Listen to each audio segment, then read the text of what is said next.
ભુજમાં દિવ્યાંગોના સ્વરોજગારને વેગ આપવા લીપન કળાની 12 દિવસીય તાલીમનું આયોજન કરાયું હતું। જનહિતાર્થ ચેરિટેબલ ટ્રસ્ટ ભરૂચ અને અપંગ માનવ મંડળના ઉપક્રમે દિવ્યાંગ એન્ટરપ્રેનર ડેવલપમેન્ટ પ્રોગ્રામ હાથ ધરાયો હતો। જે અંતર્ગત લીપન આર્ટની 12 દિવસીય તાલીમનું આયોજન સોનેરી મહેલ 7X ખાતે કરાયું હતું। આ તાલીમ દરમિયાન દિવ્યાંગ તાલીમાર્થીઓએ લીપન આર્ટની વિવિધ પ્રકારની આકર્ષક અને સર્જનાત્મક વસ્તુઓ બનાવી પોતાની પ્રતિભાનો પરિચય આપ્યો હતો। કાર્યક્રમમાં મહિલા પોલીસ સ્ટેશનના PSI વૈશાલીબેન આહિર, જનહિતાર્થ ચેરિટેબલ ટ્રસ્ટના પ્રમુખ નીતિન માને, ઉપપ્રમુખ જિજ્ઞેશા ગોસ્વામી સહિત ટ્રસ્ટના સભ્યો તથા લાભાર્થીઓ ઉપસ્થિત રહ્યા હતા।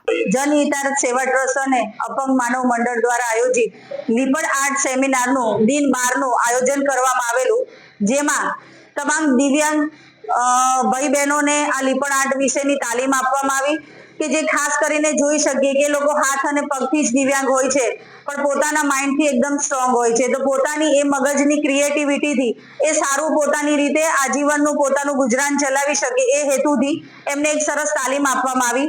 જે તાલીમની અંદર પોતે પોતાનું ગુજરાન એ રીતે ચલાવી શકે કે લીપન આર્ટ કે જે તમે જુઓ કે પહેલાની અંદર મહિલાઓ છાણાથી લીપીને કામ કરતી હતી, પણ હાલ એ મકાનો છાણાના હવે લીપણ વાળા રહ્યા નથી, તો એને કઈ રીતના ઉપયોગ કરી શકાય, તો આ રીતના વુડન કે લાકડાના કે પછી માટીના બેઝ ઉપર લીપણ આર્ટ કરી અને તમે એ ક્રિએટિવિટી તમારી બતાવી શકો, જેને કારણથી આ લોકો સારી રોજગારી મેળવી શકે।